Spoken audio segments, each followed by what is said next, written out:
आज हम लोग सीखेंगे inclination and slope of a straight line. तो इसका डेफिनेशन हम लिखते हैं, इंक्लिनेशन का डेफिनेशन लिखते हैं। इंक्लिनेशन का डेफिनेशन क्या है? The angle made between a straight line and the positive direction of x-axis is called the inclination of the straight line। अब हिंदी बता दे। मीनिंग क्या हुआ कि एक स्ट्रेट लाइन है और वो एक्स का पॉजिटिव डायरेक्शन के साथ जितना एंगल बनाएगा उसको बोलेंगे हम लोग इंक्लिनेशन। बढ़िया समझने के लिए फोटो में समझते हैं। ये हुआ, ये एक्स एक्सिस हुआ, ये positive direction of axis because each and every number left side is negative, so this is the positive direction. ये पॉजिटिव डायरेक्शन हो गया। अब यहाँ पर ऐसे कर लिए तो ये स्ट्रेट लाइन हो गया और ये पॉजिटिव डायरेक्शन, इसमें जो कितना एंगल बना मान लिया जाए 30 डिग्री बना, तो इंक्लिनेशन इक्वल टू कितना हो गया? इंक्लिनेशन इक्वल टू 30 डिग्री हो गया। अब और एग्जांपल लेते हैं, मान लिया जाए ये ऐसे हो गया, ठीक। तो पॉजिटिव डायरेक्शन ये मान लिया जाए समथिंग कुछ 130 डिग्री है, फॉर एग्जांपल कुछ ना कुछ तो होगा ही। तो इस लाइन का इंक्लिनेशन इक्वल टू कितना हो गया? 130 डिग्री। अच्छा ध्यान रहे हम डायरेक्शन का बात कर रहे हैं, डायरेक्शन पॉजिटिव डायरेक्शन आना चाहिए। कहने का मतलब अगर एक स्ट्रेट लाइन जो है इधर बन गया है तो हमको डायरेक्शन मतलब इस डायरेक्शन से एंगल उठाना है, इस डायरेक्शन से एंगल उठाना है। या यह जरूरी नहीं कि इनके स्ट्रेट लाइन मतलब एक्सिस का नेगेटिव एक्सिस की तरफ बनाए या फिर पॉजिटिव एक्सिस की तरफ बनाए, उससे मतलब नहीं है। हमको डायरेक्शन मतलब इस पॉइंट को लेंगे जहां इंटरसेक्शन पॉइंट है, अब इसको बोलेंगे नेगेटिव डायरेक्शन उस पॉइंट से, आगे वाला बोलेंगे पॉजिटिव डायरेक्शन। हम लोग को नंबर से मतलब नहीं है कि वहां पर पॉजिटिव नंबर या नेगेटिव नंबर। ये हो गया पॉजिटिव डायरेक्शन, मतलब राइट तरफ पॉजिटिव डायरेक्शन, लेफ्ट तरफ नेगेटिव डायरेक्शन। तो इधर से हमको उठाना है समथिंग को जो भी बनेगा 120 डिग्री, ये 120 डिग्री हो जाएगा इंक्लिनेशन, ठीक है। एक और एग्जांपल लेते हैं। फॉर एग्जांपल मान लीजिए ऐसे एक स्ट्रेट लाइन है, ठीक है। तो दिस इज पॉजिटिव डायरेक्शन इस पॉइंट से and this is negative direction. तो पॉजिटिव डायरेक्शन से एंगल उठाना है। मान लीजिए चलो 25 डिग्री है तो इंक्लिनेशन इक्वल टू कितना हो गया? 25 डिग्री। समझ में आ गया? अब इन दोनों लाइन पर जरा गौर करते हैं हम लोग। ये थीटा, ये थीटा, इस पॉइंट से इधर पॉजिटिव डायरेक्शन, तो ये वाला हो गया हमारा इंक्लिनेशन। इस पॉइंट से इधर पॉजिटिव डायरेक्शन, ये हो गया इंक्लिनेशन। अगर हम लोग पॉजिटिव डायरेक्शन से एंगल उठा रहे हैं तो उसको बोलेंगे हम लोग पॉजिटिव इंक्लिनेशन। मान लीजिए एक समथिंग मुझे फट गया है, अगर हम लोग इधर पॉजिटिव डायरेक्शन से एंगल उठा रहे हैं तो उसको बोलेंगे पॉजिटिव इंक्लिनेशन बोल सकते हैं। और अगर इधर से उठाएंगे तो क्या हो जाएगा? Negative inclination. समझ में आई बात? ठीक है, इधर से उठाएंगे तो क्या बोलेंगे? इधर से एंगल मापेंगे तो क्योंकि नेगेटिव डायरेक्शन से काम कर रहे हैं ना, तो नेगेटिव इंक्लिनेशन। समझ में आ गया बात? ठीक है। तो मान लिया जाए इधर में जो है 30 डिग्री आया, ठीक है। तो इसको लिखेंगे पॉजिटिव 30 डिग्री। इंक्लिनेशन कितना है? Positive 30 degree. अगर इधर से लिखेंगे तो हमको क्या लिखना पड़ेगा? माइनस 150 डिग्री, तब ना बोलेंगे नेगेटिव, ठीक है। लेकिन ध्यान रहे अभी दोनों ये हम लोग नोटेशन के हिसाब से ले रहे हैं, हालांकि दोनों को जोड़ने के बाद 180 नहीं होगा, ताकि हम लोग समझ पाए कि हाँ भैया नेगेटिव डायरेक्शन से ले रहे हैं, इसलिए हम लोग नेगेटिव एंगल डिनोट कर रहे हैं यहाँ पर। समझ में आ गई बात? ये मेरा है सिर्फ नोटेशन के लिए। अब हम लोग निकालेंगे कि ये एक लीनियर इक्वेशन है, इससे जो मेरा ग्राफ में लाइन बनेगा, ठीक है। देखते हैं वो पॉजिटिव इंक्लिनेशन करता है, ये कहने का मतलब वो इधर ऐसे बनता है या फिर ऐसे बनता है। देखते हैं कैसे होता है ये चीज।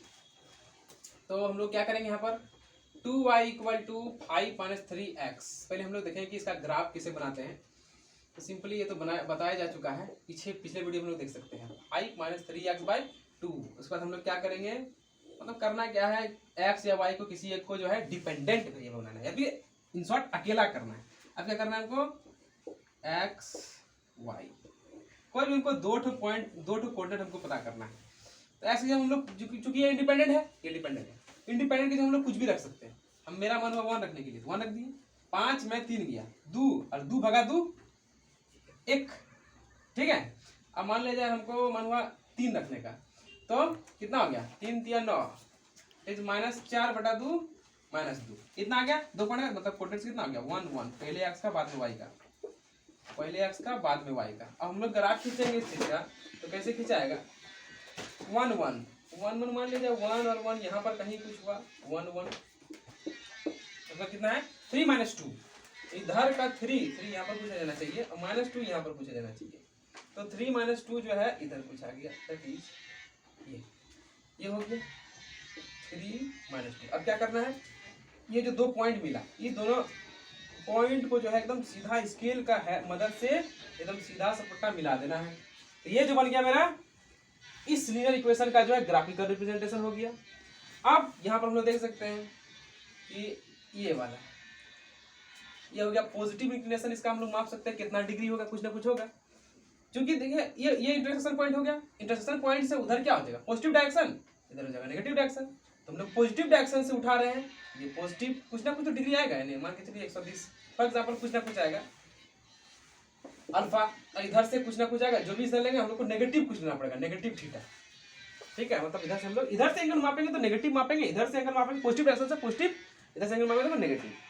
ये हम लोग इस कोई भी स्ट्रेट लाइन का भी हम लोग बना सकते हैं। अब हम लोग स्लोप देखते हैं। स्लोप का डेफिनेशन क्या है if theta be the inclination of a straight line then tan theta is called the slope of that line उसी लाइन को। ठीक है उसी लाइन का जो है अगर जो मेरा स्लोप जो थीटा निकला है इंक्लिनेशन उसमें अगर tan लगा देंगे उसका वैल्यू जो निकल जाएगा उसको क्या बोलेंगे हम लोग उस लाइन का स्लोप बोलेंगे। और जो है डिनोटेड बाय इसको tan ही लगाना डिनोटेड बाय यस हम लोग tan ही सिर्फ लगाएंगे सिर्फ tan ही लगाएंगे। तो डिनोटेड बाय एम मतलब किसी भी लाइन का स्लोप को हम लोग किससे लिखते हैं एम। जब भी एम लिखेंगे मतलब समझ जाना है ऐसा लोपी स्लोप। ठीक है समझ में आ गया। जैसे फॉर एग्जांपल मान लिया जाए कि एक लाइन है ये कितना डिग्री बना रहा है 30 डिग्री बना रहा है। ठीक है तो इसका हमको स्लोप निकालना है। तो एम इक्वल टू कितना tan थीटा। अब थीटा का हम कितना है 30 डिग्री है तो tan 30 डिग्री तो tan 30 मान कितना होता है 1/√3 मतलब इसका स्लोप कितना हो जाएगा 1/√3। सीधा से कुछ नहीं दिमाग लगाना जितना डिग्री है बस रख देना। मान लिया जाए कि स्ट्रेट लाइन है ये जो है मान लिया जाए इधर कितना बनाया 120 डिग्री बनाया है। अब इसका हमको स्लोप निकालना है तो स्लोप इक्वल टू कितना हो जाएगा tan 120 डिग्री। अब tan 120 डिग्री का मान कैसे निकालेंगे tan 180 degree minus 60 degree equal to कितना हो जाएगा -tan 60 डिग्री इक्वल कितना आ जाएगा -√3 मतलब इसका स्लोप कितना हो जाएगा -√3 हो जाएगा। मतलब किसी का भी हम लोग निकाल सकते हैं। अब हम लोग सीखते हैं ऐसे तो हम लोग समझ गए कि बाय डेफिनेशन की slope equal to tan theta होता है। ठीक इतना समझ गए। अब हम लोग सीखेंगे कि slope equal to tan theta ही क्यों होता है। ठीक जहाँ पर थीटा जो इंक्लिनेशन होगा तो स्लोप का सबसे पहले नॉर्मल भाषा में हम लोग सिंपल भाषा में देहाती भाषा में मीनिंग समझते हैं। इसका क्या बोलते हैं इसको तो क्या बोलते हैं बोलते धरधरिया नॉर्मल भाषा में बोलते हैं धरधरिया। ऐसे ढाल हिंदी भाषा में ढाल। तो ढाल मतलब जो है क्या होता है जैसे गिरावट का बोल सकते हैं। जैसे ये कितना ढलान है इसमें। ठीक है ये एक लाइन हो गया। अब ये एक लाइन हुआ किसमें जाता था ऑब्वियसली मान लिया ये लाइन इस जो है इस लाइन का नाम लाइन 1 है इस लाइन का नाम लाइन 2 है। इसमें ढाल थोड़ा कम है इसमें ढाल ज्यादा है। कहने का मतलब अगर यहाँ से कोई बच्चा जो है साइकिल चला के आएगा ऐसे करके यहाँ से कोई बच्चा साइकिल चला के आएगा तो ये थोड़ा कुछ ना कुछ तो स्पीड जाएगा ही लेकिन तो हड़बड़ा के एकदम गिर जाएगा एकदम बहुत स्पीड इसका हो जाएगा होगा ना बिल्कुल स्पीड होगा दैट इज इसका ढाल ज्यादा है। अब जब इसका ढाल के बारे में सोचते हैं मान लीजिए यहाँ साइकिल चला रहा है पता नहीं चक्का घूमेगा कि नहीं घूमेगा काफी स्पीड हो जाएगा सुपर वेलोसिटी यस इसका सुपर। इसका मतलब हम लोग यहाँ से क्या समझ सकते हैं कि जितना ऐसे सोया रहेगा ऐसे करके उतना कम ढाल रहेगा और जितना ऐसे खड़ा रहेगा उतना ज्यादा ढाल रहेगा। इसी बारे में सीखिए। अब कुछ ऑब्जर्वेशन लाइन रुके सर हम लोग कुछ लाइन पर यहाँ पर गौर करेंगे। जैसे यहाँ पर जिसका स्लोप कम है यहाँ पर स्लोप इसका ज्यादा है यहाँ पर इसका स्लोप और ज्यादा है यहाँ पर स्लोप और ज्यादा है यहाँ पर स्लोप सबसे ज्यादा मैक्सिमम है। तो फॉर एग्जाम्पल तो इस चीज को हम लोग देख रहे हैं ये डिस्टेंस ये डिस्टेंस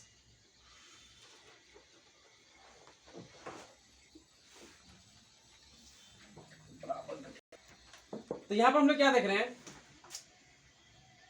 इस लेंथ को y और इस लेंथ को x डिनोट करते हैं। y x,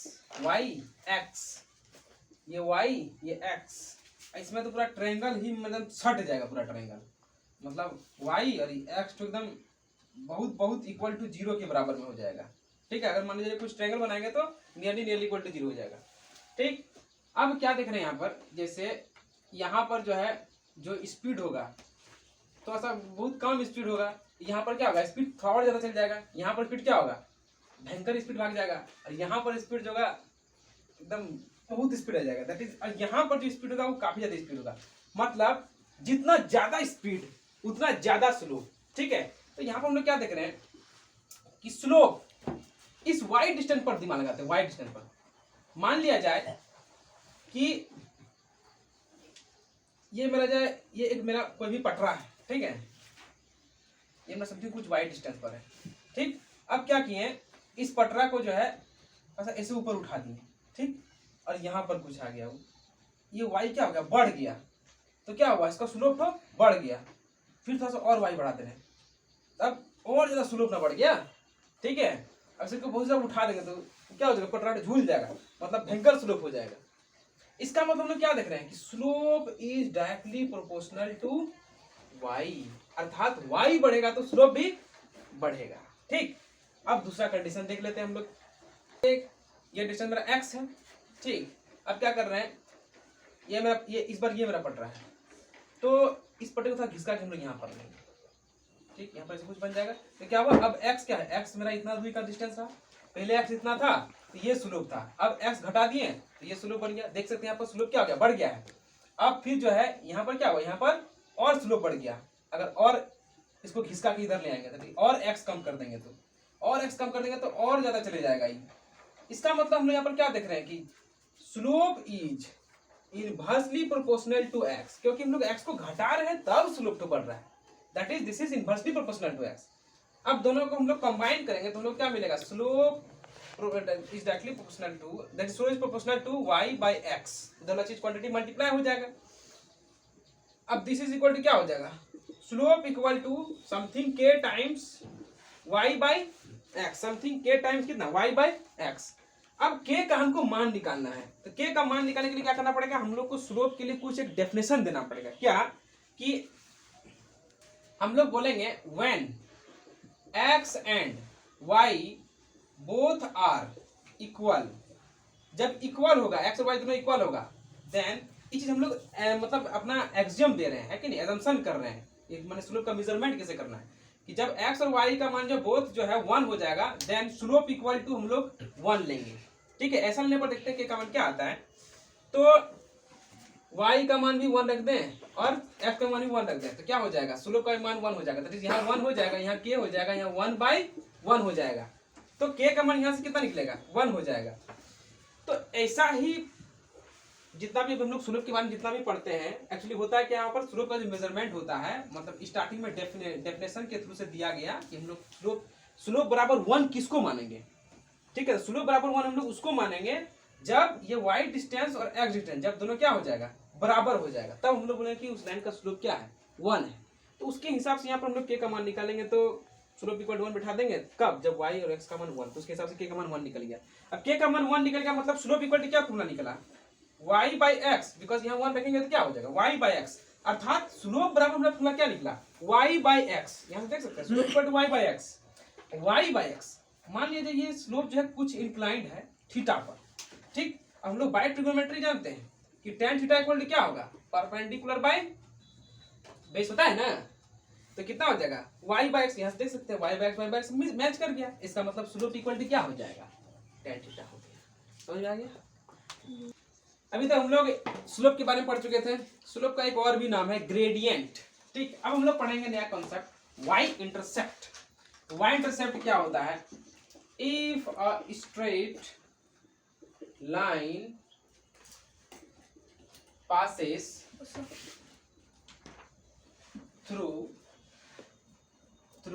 a point of y axis, then the distance of this intersection point from origin is called y intercept. अब हम लोग क्या करेंगे, इसको समझते हैं। y इंटरसेप्ट मतलब क्या हो गया, सीधा हम लोग को समझना है कि वो स्ट्रेट लाइन जो है y को किस पॉइंट पर काटा है, ठीक है। वो पॉइंट क्या बन जाएगा मेरा, y इंटरसेप्ट हो जाएगा। अब इस चीज को हम लोग फोटो के माध्यम से समझते हैं। तो फोटो के माध्यम से समझते हैं कि y इंटरसेप्ट क्या होगा। फॉर एग्जांपल मान लीजिए एक स्ट्रेट लाइन है, यहाँ पर जो है समथिंग कुछ 7 में कट किया, तो इसका y इंटरसेप्ट कितना हो जाएगा, 7 हो जाएगा। y इंटरसेप्ट को हम लोग किया था, तो ये 7 में हो गया। ये लाइन किस में काट रहा था, वो किसे काट रहा है, y एक्सिस में कहां पर काट रहा है, 7 में काट रहा है, ठीक है। तो मेरा y इंटरसेप्ट कितना हो जाएगा, 7 हो जाएगा।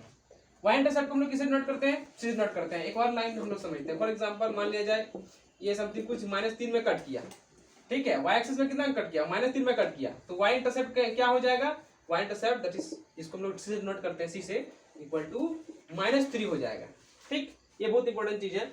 एक्चुअली होता है क्या है, ये सब y इंटरसेप्ट हम लोग को जानना क्यों जरूरी है। अगर किसी भी हम लोग लीनियर इक्वेशन को y equal to mx plus c के रूप में लिखते हैं, तो ये जो c जो लास्ट में बचता है वो एक्चुअली कुछ नहीं होता है, वो होता क्या है, y इंटरसेप्ट ही होता है, ठीक।